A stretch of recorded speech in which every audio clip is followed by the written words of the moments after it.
So Trump had just announced the termination of the current negotiations between the United States and Canada with regarding to the tariffs. So there's a bit of background that needs to be explained, and I think a lot of people already know this, but Canada had been under the U.S. protection via NATO and via NORAD. And the reason why is that during the Cold War, if the Soviet Union were to launch nukes, they would be lobbed over the North Pole, and Canada was instrumental as far as having an advanced warning. Okay, so if there were enemy aircraft, if they were going to attack the United States, there was a good chance that they can come over, they can go over Canada, and so having Canada in that security partnership was very important, and it still is. It still is, and as a result of that, the trade relations have been very, very favorable for Canada.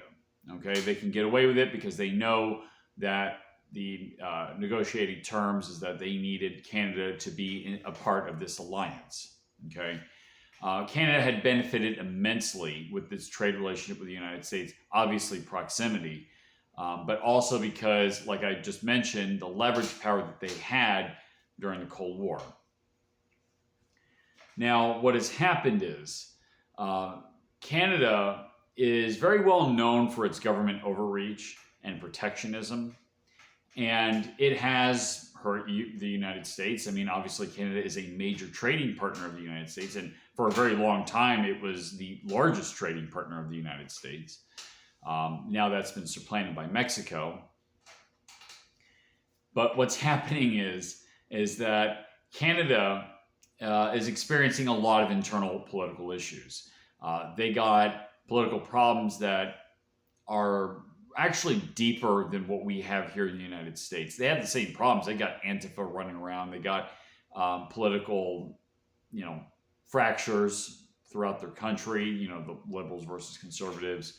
They got the Quebecois, which is a feature that we wouldn't experience here. Imagine if a bunch of Spanish speakers along the southern border wanted to secede from the United States. It's kind of similar to that. But in the case of Canada, this is something that's been going on for a long time. So they have to do a redistribution scheme to bribe Quebec to stay as a part of Canada. Well, Alberta and Saskatchewan doesn't like that too much, and there's talk of them seceding. Whether or not they will actually do that, that's another issue. I've made a video on that, or several videos on that already. I won't really talk about that here. So Canada is really feeling the stress, and they don't want to budge on negotiation.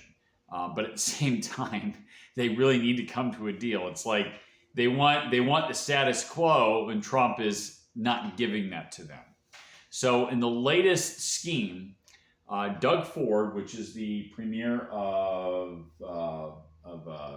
Ottawa, I think, or not Ottawa, Ontario.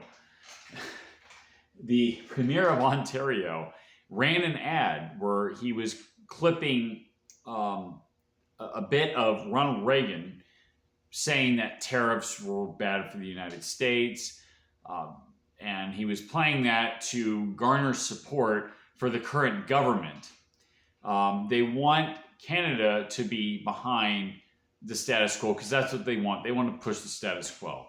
And Trump, citing a civil reason that they took this clip of Reagan's speech, without permission. So it's a civil issue, and use that as a pretext to shut down the negotiations. Now, obviously, this is part of his negotiation tactics. This is just putting the pressure on the Canadian government and say, hey, don't move an inch, basically to whip them into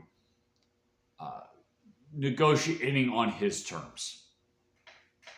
Unfortunately for Canada, they're going to have to have a good look at their system. Because going forward, their system with their redistribution scheme, with their protectionism, with the government-granted monopolies that they have quite a bit. They have these government-granted oligopolies that have taken over, the retail sector, that have taken over the utilities, etc. And it's not good. Okay, they're really put themselves in a really bad situation, and I'm afraid they're just going to have to, eat sand. I'm afraid, and are going to have to bow down to Trump's demands. The alternative is that the Canadian economy will continue to falter.